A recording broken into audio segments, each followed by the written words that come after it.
Hello guys, in this video I'm going to show you how to install an SSD in your PC. If you've just bought a new SSD or even a used one and you're not sure how to set it up, this video is for you. First, completely shut down your computer and connect the SSD using the SATA data cable and SATA power cable. Once that's done, turn your computer back on. Alright, now I'm on my system and the SSD is physically installed. If you open File Explorer and go to this PC, you'll notice that the new drive is not showing up yet. This usually happens with brand new drives. If it's a used drive, it may already appear, but a new SSD needs to be initialized first.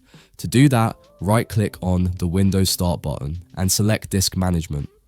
When Disk Management opens, you'll see a prompt asking you to initialize the disk. Simply click OK to proceed. After that, the drive will appear as unallocated space in Disk Management. Right-click on the unallocated disk and select New Simple Volume. The Volume Wizard window will open. Click Next. Here you don't need to change anything because it already selects the maximum available space. Click Next, then assign drive letter and path. Allow it to assign a drive letter automatically and click Next again. On the format screen, you can give the drive a name if you want, but otherwise leave all the settings at their default values. Click Next, then Finish. Windows will now format the SSD and make it ready to use. Once that's done, the drive will appear in File Explorer and you can start using your SSD normally.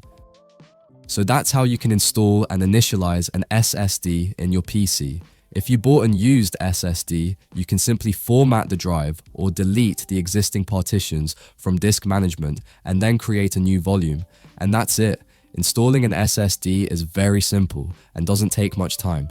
If this video helped you, don't forget to like and subscribe, and I'll see you in the next video.